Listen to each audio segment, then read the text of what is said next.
Hi everyone, and thanks for joining me for the new moon in Scorpio, which is occurring on October 27th, 2019, this Sunday. Times could vary, times will vary, sometimes even the day varies. It's at 4 degrees of Scorpio, so if you know your chart and you have anything at 4 degrees, you probably are going to be affected by it even more.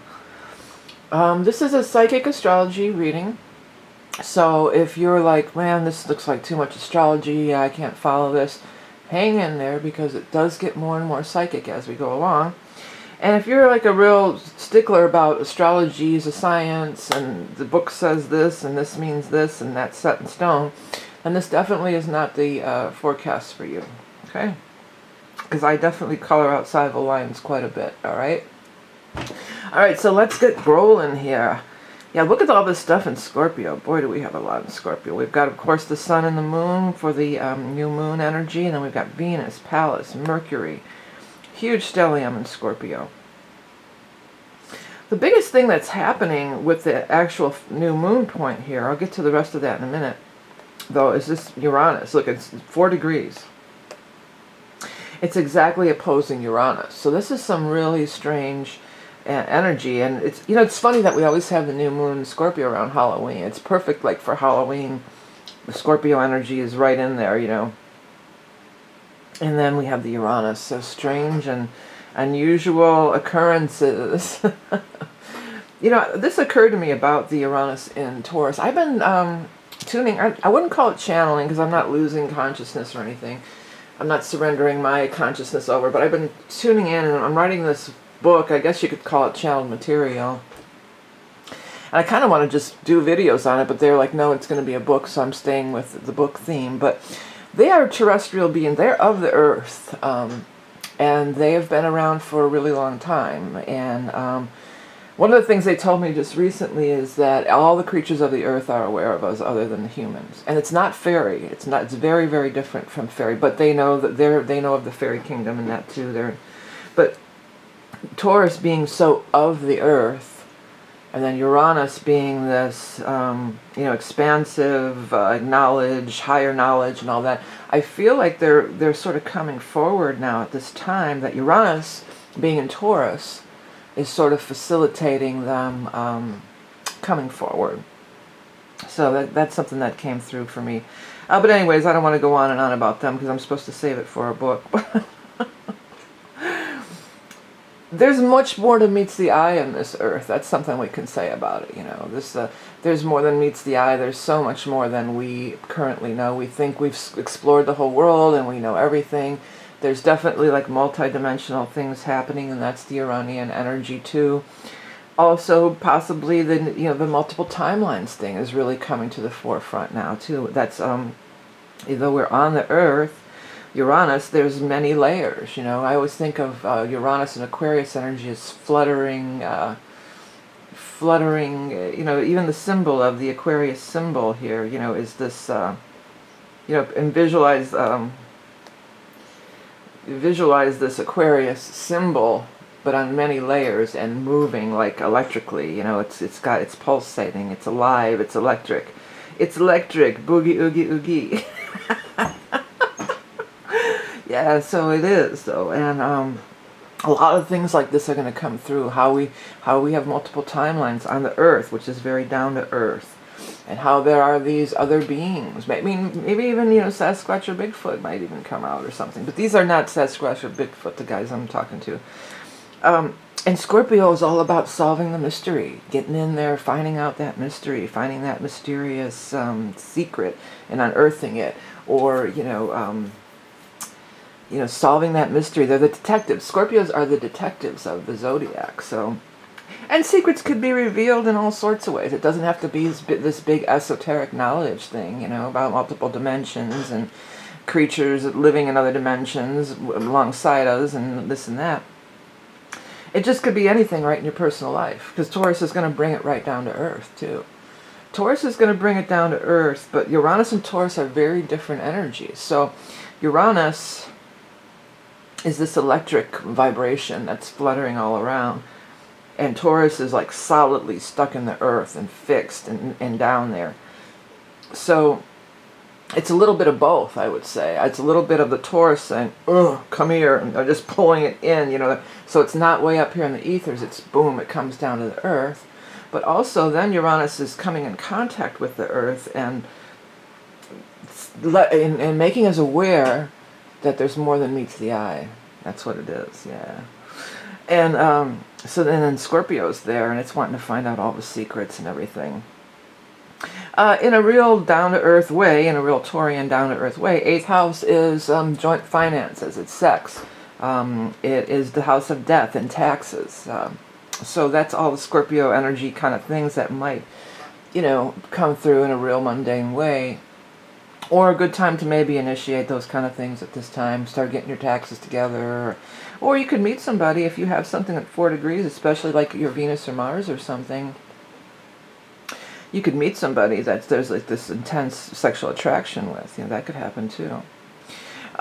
Venus is in Scorpio. It's almost, I'm having my Venus return. I didn't even realize that I have Venus at 21 Scorpio. So I never watch the transits relating to my chart. I'm always too busy doing everybody else's.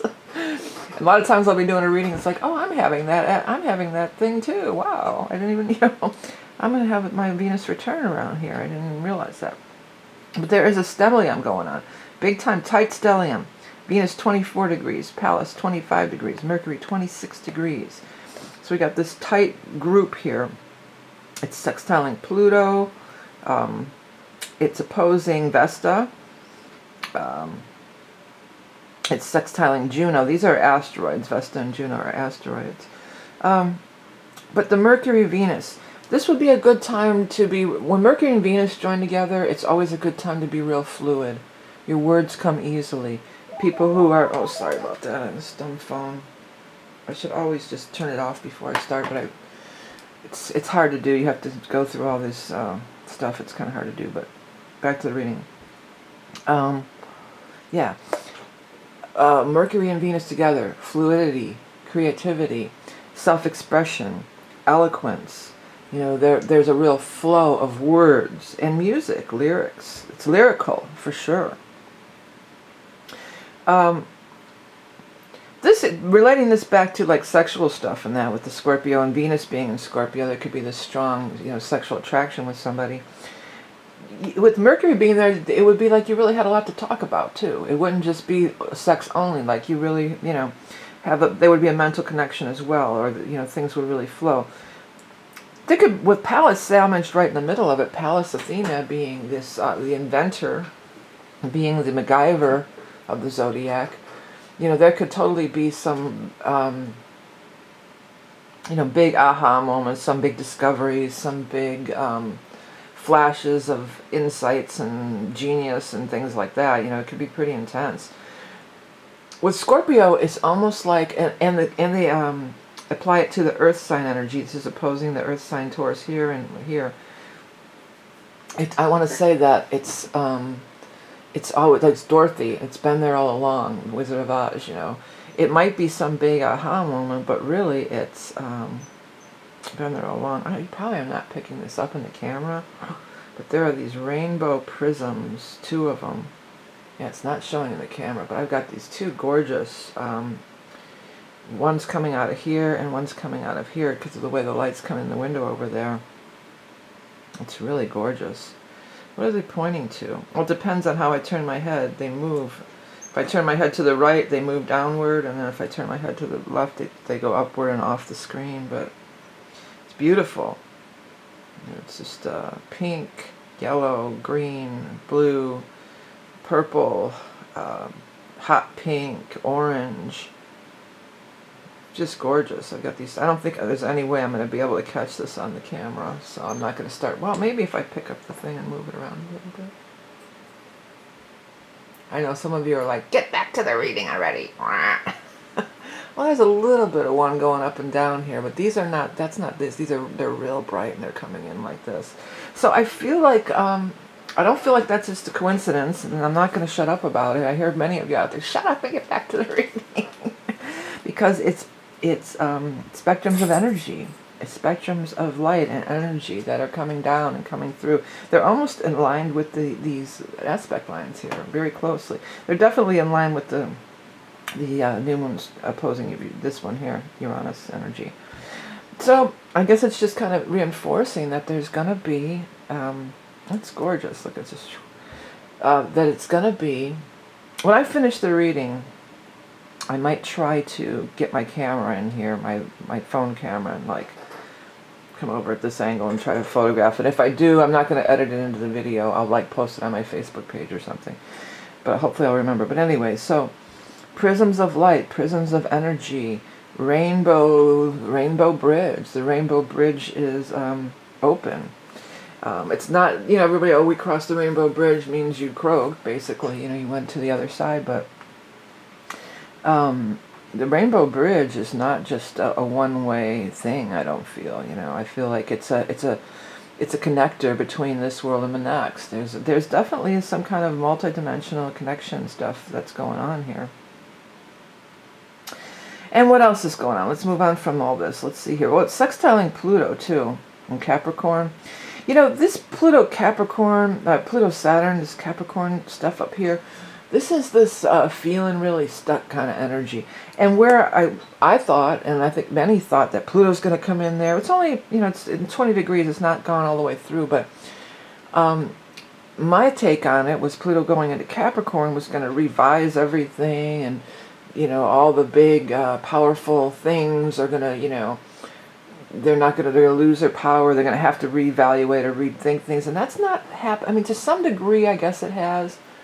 Like with the Me Too movement, there's been some of this misogynistic things having to be rethunk, but it almost feels like Pluto has fed it. It's fed the power. Pluto could be that power, and Pluto is the ruler of the Scorpio energy, where the new moon is too, so this is relevant. And it's sextiling the stuff, but Pluto, it's almost like it's fed it.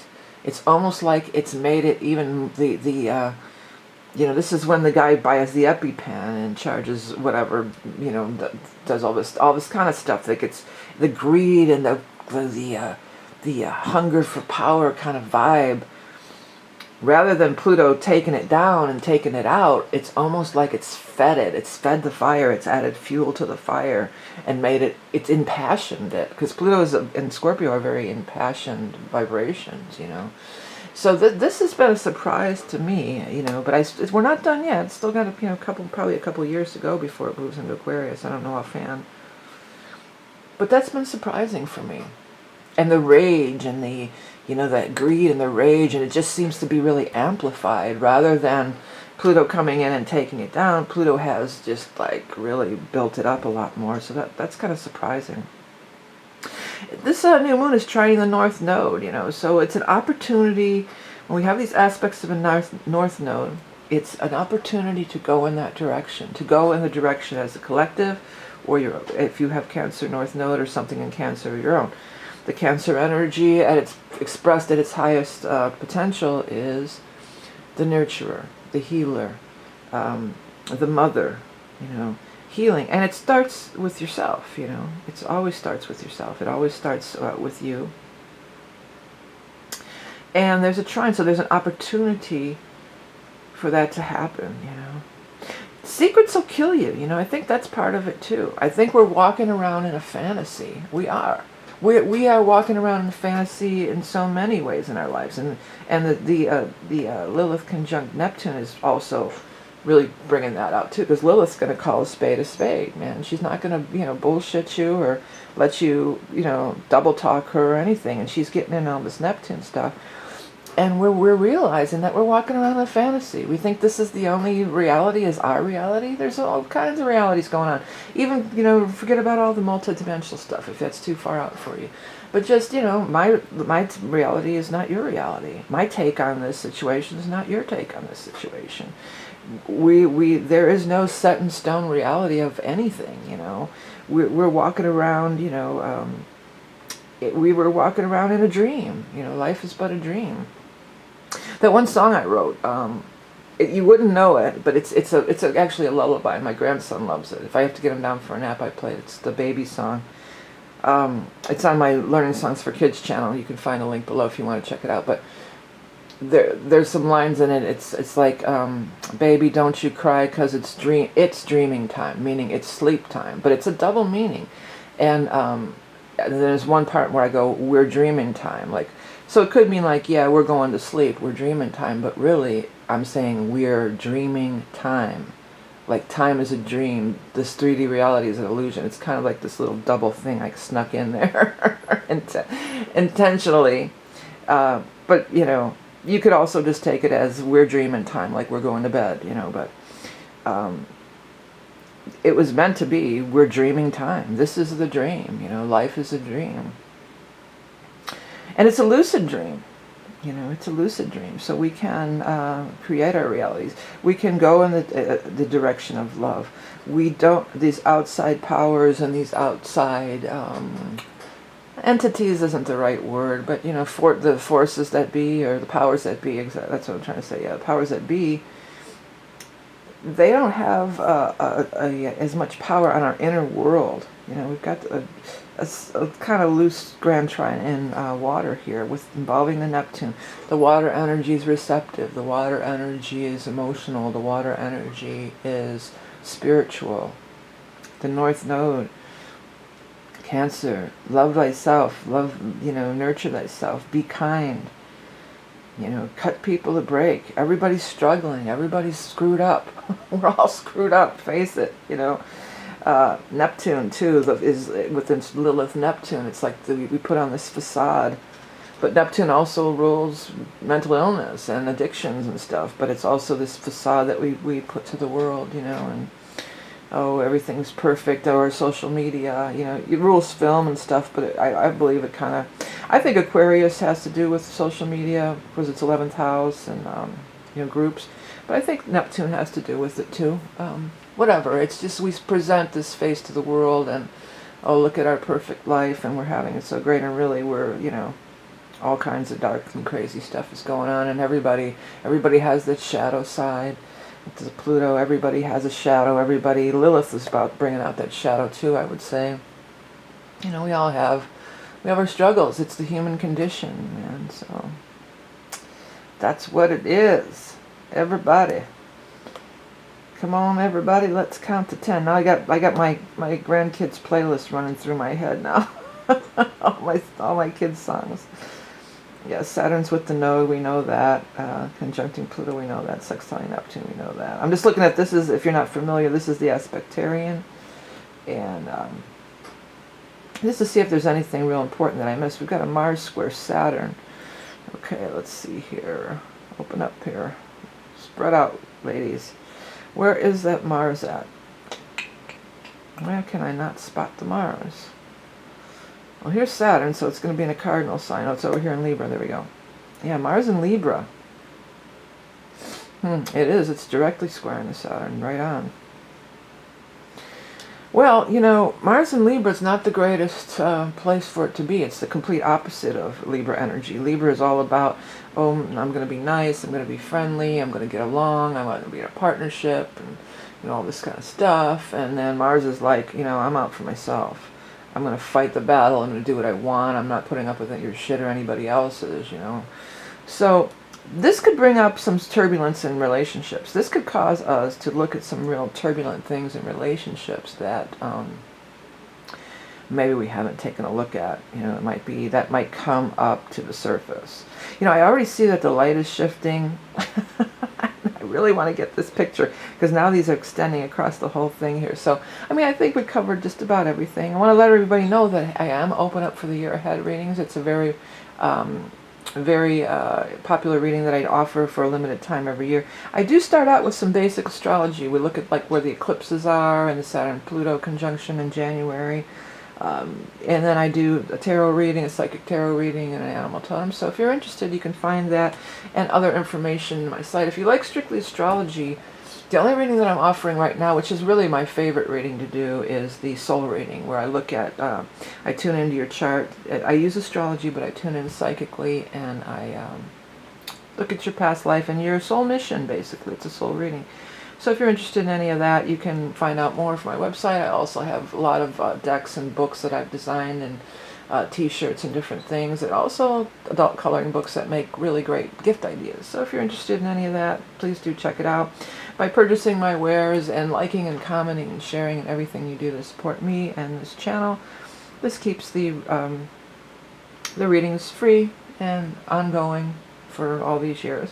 Okay, so I'm gonna try to get a picture of these prisms. It's actually kind of distracting too, because now there's like 3 of them and they're all over the screen. So I'm gonna try to get a picture, and if I get a good one, I'm not gonna edit it into video. I'm gonna be uploading the video right now, and then but I will post it on my Facebook page. You can find the link to that below the Rock and Roll Prophetess Facebook page. So if you want to, if I do get it up, you can check it out. Okay, everybody, thank you so much for all your support. It's pretty intense. There's some pretty intense energy going on here. So have a good one. Remember, you are love and beauty incarnate. Have a great new moon in Scorpio, and happy Halloween to everyone, and All Hallows Eve. All right.